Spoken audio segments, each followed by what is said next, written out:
damos la bienvenida a la abogada Sofía Sánchez. Ella es asambleísta por la provincia de La Suay, por el movimiento Pachacuti, que integra la Comisión de Garantías Constitucionales. Abogada Sánchez, usted con un compañero de bancada han señalado que hubo un tratamiento, por llamarlo de alguna manera, irregular en cuanto al informe de la Comisión de Garantías Constitucionales. Esto ha generado críticas, más allá de que esta gestión se inició de una manera también cuestionada por muchos actores, de alguna manera retirando funciones que son naturales a la Comisión de Fiscalización de la Asamblea, traspasándola a la Comisión de Garantías Constitucionales para que analice, dirima y eventualmente lleve a juicio el tema de los Pandora Papers. Usted, conjuntamente con otro de los integrantes del bloque de Pachacuti, han señalado de que el informe no refleja lo que la comisión en mayoría decidió, y las críticas se suman. Acabamos de escuchar, compartiendo este diálogo con nuestros oyentes, el subdecano de una de las facultades de jurisprudencia de las universidades de Cuenca, el doctor Sebastián López, quien es subdecano en la UDA, quien ha calificado incluso a la Comisión de pseudo derechos constitucionales. Así ha dicho, porque en esta comisión se ha dado un muy mal ejemplo sobre lo que tiene que ser el manejo del derecho. Quisiéramos conocer qué es lo que sucedió en la comisión, cómo se manejaron las cosas, cómo se ha llegado a esta coyuntura. Le damos la bienvenida. Buenos días, Gustavo. Muchísimas gracias por este espacio. Creo que es importante que la ciudadanía conozca qué es lo que ha sucedido, no solo como las recomendaciones, conclusiones o el informe final, sino el procedimiento que se dio en la comisión, del cual he sido sumamente crítica. Decirle que nosotros teníamos 30 días para esta investigación. Posterior a eso, recibimos varias comparecencias de expertos en el tema. Era un listado sumamente grande, lo cual también critiqué, porque si es para ponernos en contexto sobre este tema, no necesitábamos 24 o 25 profesionales. Creo que eso desgastaba mucho los días que teníamos para esta investigación, que sumamente ya eran cortos los 30 días. Posterior a eso recibimos a periodistas que no los que hicieron la investigación, sino periodistas que pusieron en la nómina de invitados las compañeras de la comisión justamente de UNES, una periodista argentina de Diario 12, quien manifestó que ella sí tenía una investigación, pero que esta era solo hasta el 2017, lo cual no nos servía, porque recordemos que la ley del pacto ético es aplicada aquí en nuestro país desde el 2017 en adelante. Se dieron una serie de cosas, ¿no? Cuando iban a comparecer, por ejemplo, expertos en el tema que no estaban acorde a la línea del correísmo, estas compañeras se levantaban, dejaban sin quórum a la comisión, y así un sinnúmero de hechos que sucedieron. Posterior a eso, la comisión, al no tener todo el sustento todavía de documentación, porque lo que sí quiero decir es que los papeles de Pandora no llegaron nunca a la comisión, es decir, la investigación no se basa en esta documentación, porque quienes tenían estos documentos nos dijeron que era la información sumamente reservada. Se decidió por unanimidad de los 9 miembros de la comisión que se dé una prórroga de 20 días para seguir con esta investigación y para trabajar en un informe sumamente bien hecho, es decir, un informe de calidad, que es lo que hoy no tenemos. Sorpresivamente, después de 3 días nos dijeron que no, que ya no se necesitaba los 20 días, que la investigación se iba a cerrar con los 30 días porque se tenía avanzado el 80% del informe, lo cual también critiqué. Y bueno, ya posterior a eso se dio la convocatoria, nos convocaron con 24 horas de anticipación con el informe, un informe de 240 hojas. En el informe no contenían las recomendaciones ni las conclusiones, esas las conocimos justamente ese día, lo cual se dio lectura. Demoramos más de 6 horas en la lectura de las 240 hojas. Posterior a eso dieron un receso y se dio lectura a las recomendaciones. Tampoco tuvimos derecho al debate, eso sí quiero ser bien enfática. En el Parlamento estamos para debatir, para dar nuestros puntos de vista. No nos dieron paso a eso tampoco. Pero ¿quiénes son los que debían dar paso? ¿Quiénes son quienes de alguna manera monopolizaban el debate o las intervenciones? Bueno, en este caso, nuestro compañero Fernando, me apena mucho decirlo, él es nuestro compañero de Pachacuti, no nos daba el paso al uso de la palabra. Yo prendí el micrófono porque era necesario que, si no estábamos de acuerdo con las recomendaciones, que son 6 recomendaciones, yo incluso manifesté, votemos punto por punto, así como se vota en el Pleno de la Asamblea, artículo por artículo. Tampoco dieron paso a eso, porque el numeral 1, que es el que ha generado toda esta polémica a nivel nacional, yo no estaba de acuerdo porque legalmente no existían las causales para un juicio político o una destitución al presidente. Eso es algo que yo he sido muy crítica. Han manifestado que, bueno, nosotros en la Asamblea hacemos control político y que este era un tema político, sí, pero lo político no puede estar alejado de lo legal, de lo jurídico. Para eso tenemos normas y legislación que tenemos que cumplir. Y eso es lo que ha ido sucediendo a lo largo de la comisión. Nosotros conversamos ya al interior de la bancada, yo he sido muy crítica y he manifestado todo lo que estoy diciendo. Tengo que ser transparente y sobre todo tengo que justificar por qué fue mi voto de abstención. Asambleísta Sánchez, muy buenos días.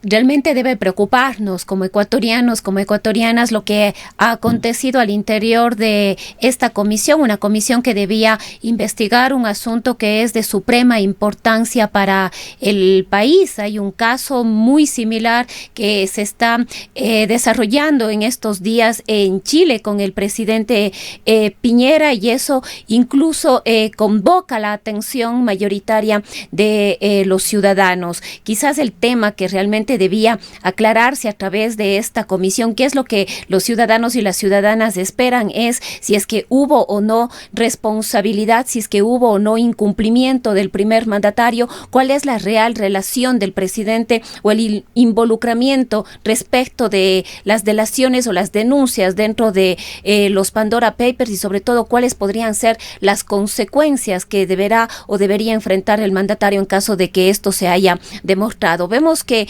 estas respuestas todavía están en el aire, y esa investigación estaba precisamente bajo la responsabilidad y en manos de la Comisión de Garantías Constitucionales. Así es, justamente sí quisiera hacer énfasis en lo que está sucediendo en Chile. Recordemos que en Chile quien está investigando esto es la Fiscalía, no es el pleno que ellos tienen allá. Su Cámara de Diputados no es quienes están investigando. Después de una harta investigación de Fiscalía, esto ha pasado al Pleno para la decisión. Aquí está sucediendo todo lo contrario.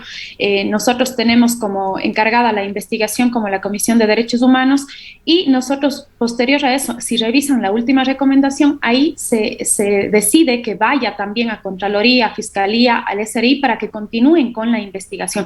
Que en ese punto yo sí estaba de acuerdo, porque según la ley del pacto ético, si nosotros revisamos en las últimas disposiciones, manifiesta quiénes son los entes que deben encargarse de verificar si es que existe o no este incumplimiento. Son ellos. Nosotros sí teníamos que haber hecho la investigación y con todos esos insumos pasar allá a que sigan con la investigación y pues luego emitan el criterio. Nosotros hemos hecho eso. Lo que sí también quiero decir y que quede sumamente claro, si bien llegaron pruebas a la comisión, porque nosotros iniciamos con una petición, cada asambleísta, incluso yo tengo la documentación de todo lo que solicité, a quién requeríamos la información. Si es que eso luego llegó nuevamente a la comisión, no nos corrieron traslado a nosotros. Nosotros tenemos la prueba recién este día lunes, después de que ya se juzgó, después de que ya se votó en la comisión. Entonces, para mí, esto es algo que no debe suceder. Yo he sido muy crítica. Fernando es mi compañero Usted se dentro de la refiere, bancada. entiendo, para aclarar al público, a Fernando Cavascango,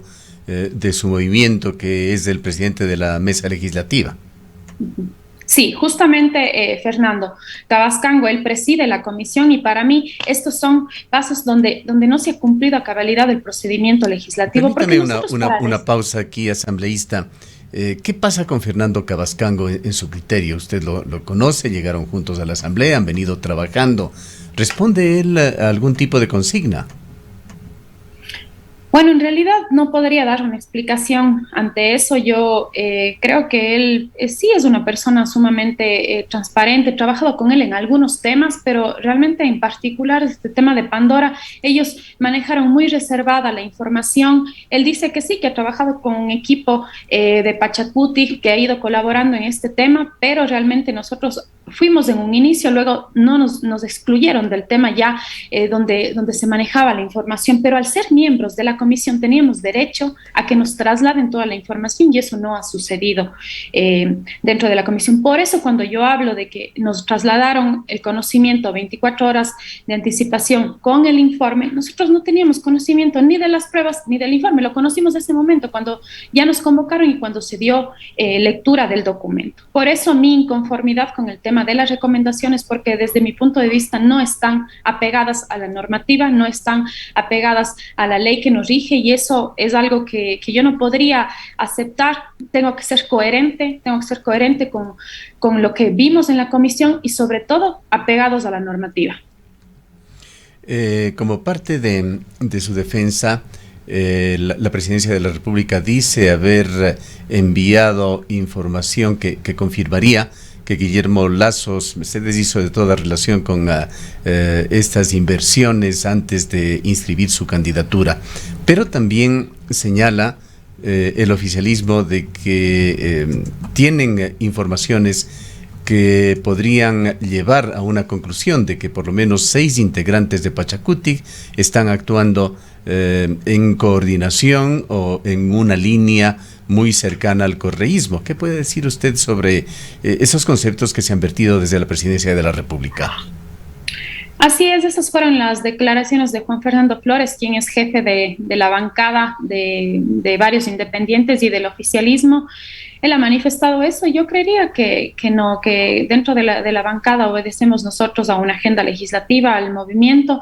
Me costaría creer que esto se inclinaría hacia allá porque realmente nosotros somos de la línea de Pachakutik y UNES, el correísmo, maneja completamente otra agenda distinta a la nuestra y tiene sobre todo otros intereses. Así que yo no creería que eso es acorde a lo que está sucediendo. Ese es el análisis que ellos tienen, muy respetable, pero no comparto eso. Al menos sí. Por ahora creería que no. Si le entendí claro, asambleísta, usted dice que ustedes actúan de acuerdo con la línea de Pachakutik y UNES, es decir, UNES no es parte del correísmo en su criterio. No. Me entendió mal. Lo que yo manifesté es que nosotros actuamos de acuerdo a la línea de Pachakutik. Si UNES tiene otros intereses, eso será cuestión de la bancada de UNES. Es más, yo no estoy de acuerdo dentro de la comisión con los planteamientos que ha hecho UNES. Justamente con ellos tuvimos este debate extra, es decir, fuera de la sesión cuando se suspendió, porque ellos decían que no iban a votar a favor del informe si no se incluía el punto 1. Ellos fueron quienes de una u otra forma manifestaron este tema. Ellos son quienes están atrás del punto 1 en las recomendaciones. Nosotros no estuvimos de acuerdo. Hablo en mi caso muy personal, los otros compañeros lamentablemente estuvieron conectados por Zoom, porque esta sesión podía ser la virtual, mixta o presencial, pero en este punto yo no estoy de acuerdo y ese sí fue un punto que UNES estuvo de acuerdo y peleando hasta el último momento que se incluya eso dentro de las recomendaciones. Ahora, abogada Sánchez, conocemos que se está elaborando y se va a presentar un informe de minoría que entendemos contradicería lo que se emitió ya en este informe aprobado por la Comisión de Garantías Constitucionales. ¿Qué conoce usted respecto de esto? Bueno, el informe fue presentado ya por Virgilio Saquicela en la comisión. No se dio lectura a detalle, pero tengo entendido que está presentado ya a la presidencia de la Asamblea. Esos son los 2 informes que tendrán que ser debatidos en el Pleno. Recordemos que este informe todavía necesita la aceptación de 70 votos en el Pleno para ser aprobado el informe, caso contrario se archivaría, y nosotros lo que hemos manifestado en la bancada de Pachakutik es que se trabajará en una resolución para la modificación del punto 1. Solo así tendrá el apoyo de todo el bloque de Pachakutik, pues caso contrario yo me seguiré manteniendo en mi voto de abstención porque no estoy de acuerdo cómo se desarrolló esta investigación. Ahora, con esta división evidente en Pachakutik, por lo menos en los criterios, asambleísta Sánchez, ¿se puede hablar de una posición de Pachakutik, del bloque de asambleístas de Pachakutik? Pues hay incluso a nivel de bloque contradicciones. Primero, entendemos que luego de una reunión de la bancada se anunció que se apoyará el informe de la Comisión de Garantías Constitucionales y luego, esto es del día de ayer, se anunció que mediante una resolución se cambiará la primera recomendación sobre el supuesto incumplimiento del primer mandatario. Bueno, el día de lunes nosotros tuvimos la reunión de la bancada. Ahí es donde se decidió, es decir, los 25 asambleístas, por mayoría, se decidió que se iba a trabajar en una resolución que modificaría el punto 1. El día martes hubo consejo político con algunas coordinaciones, ahí no estuvieron presentes todos los asambleístas. Me parece que ahí es donde existe esta confusión de que se apoyaría en su totalidad el informe, cuando los asambleístas ya decidieron pues que se modificaría el punto 1 y así se tendría el apoyo de todos.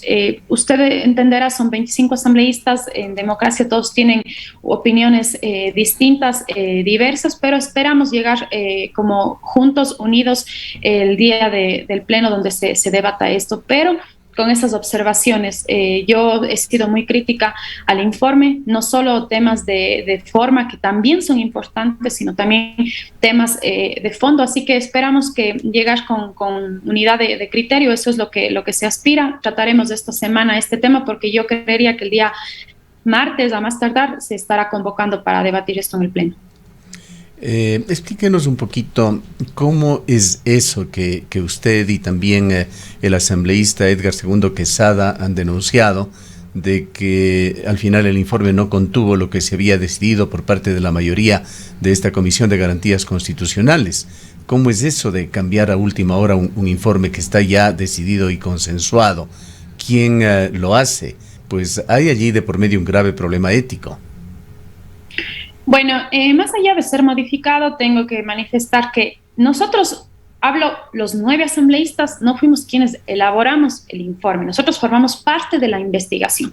Quien elaboró el informe son los compañeros que trabajan como equipo de trabajo dentro de la comisión.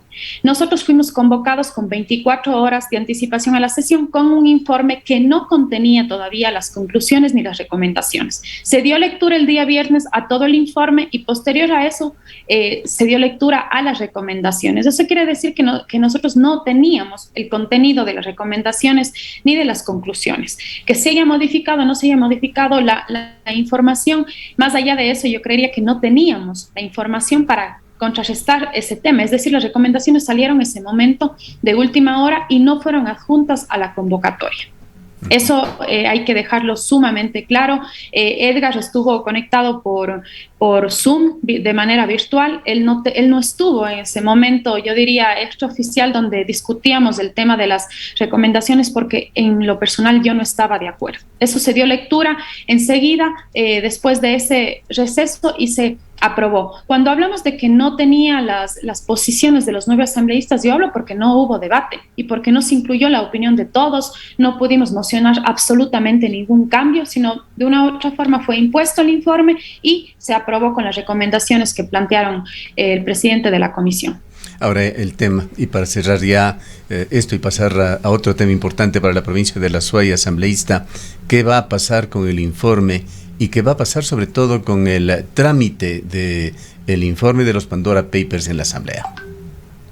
Bueno, esto una vez que ya tenga en conocimiento la presidenta, me parece que ya fue ingresado el trámite, ella tiene que convocar y el Pleno conoce el informe y tiene que aprobar o archivar el informe. Para la aprobación de este informe se requiere 70 votos en el Pleno.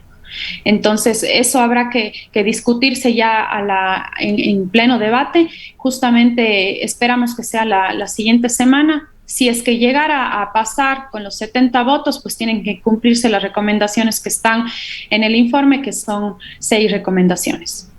Bien, pasando a otro tema relacionado con la provincia de La Suay, en el cual es importante el seguimiento, sino la injerencia de los legisladores. Entendemos que estaba programada una comparecencia del ministro de Transportes y Obras Públicas, Marcelo Cabrera, en la Comisión de Transparencia de la Asamblea. ¿Se dio esta comparecencia? Y si es que es así, ¿qué resultados y qué conclusiones se sacaron? Me parece que al final no se dio esta comparecencia, no estoy en esa comisión. Sin embargo, el día de ayer estuvimos ya conversando con Juan Cristóbal Lloret, Hoy vamos a reunirnos los 5 asambleístas de la provincia de La Suay para poder hacer una convocatoria al ministro en la ciudad de Cuenca, si es que es posible la siguiente semana, porque el tema de la vía no solo a Guayaquil, que es en la parte de Molleturo, sino también a la provincia del Oro, está sumamente complicada. Nosotros mantendremos hoy esta reunión de los 5 para realizar esta convocatoria y esperamos mantener esta reunión con el ministro en la ciudad de Cuenca la siguiente semana. Esperamos que él pueda acudir a nuestro llamado, pero es sumamente urgente que se haga esto. Hay una serie de preocupaciones asambleístas precisamente en el tema vial. Ustedes tienen ya en sus manos la proforma presupuestaria para el próximo año, para el 2022, y definitivamente hay, como digo e insisto, serias preocupaciones de las inversiones que se harían en la provincia de La Suay en materia vial, considerando que es una de las provincias más abandonadas y que en los últimos años, podríamos decir, ha venido atravesando una crisis que prácticamente le ha dejado aislada a nuestra provincia por todos los lados, hacia la zona oriental, hacia el norte del país, hacia la costa, hacia el sur, a las provincias de El Oro y Zamora también. Y es importante conocer también la posición, en este caso, de los asambleístas azuayos respecto de estos temas, de las necesarias y urgentes inversiones que se requiere en la provincia de La Suay, en la zona sur del país, para poder, de alguna manera, al menos superar la crisis que está viviéndose en este momento.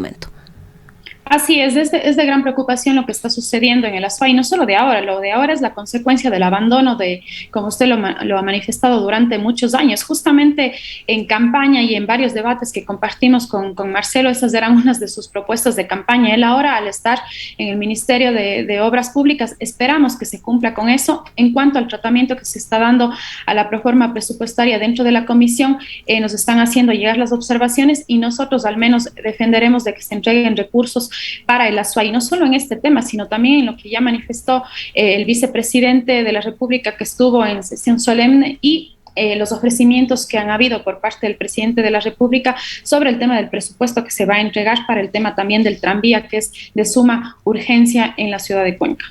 Hay otro tema pendiente, asambleísta, que fue materia electoral, oferta electoral, y probablemente la principal motivación de los cuencanos que votaron por usted, así como lo hicieron por el entonces candidato a la presidencia de la República, Yacu Pérez. Esto es la defensa de las fuentes de agua. No es extraño para usted saber cómo están estos trámites, un informe para determinar coordenadas que definan las zonas de recarga hídrica, que tiene una historia ya de aproximadamente un año, que ha pasado ya el filtro del Ministerio del Ambiente, que entendemos se encuentra al momento este informe en manos del ministro Gustavo Manrique ya por algunas semanas y no hay una definición sobre el tema. ¿Cómo está este tema y qué es lo que están haciendo los asambleístas para que se respete lo resuelto en la consulta popular? Así es, Gustavo, muy gracias por haber tocado este tema. Quisiera darles a conocer que en la reunión que mantuvimos con el presidente fue muy enfática que había un ofrecimiento también no solo del candidato Yacu en ese momento, sino también del presidente que hoy está en las funciones en el Ejecutivo.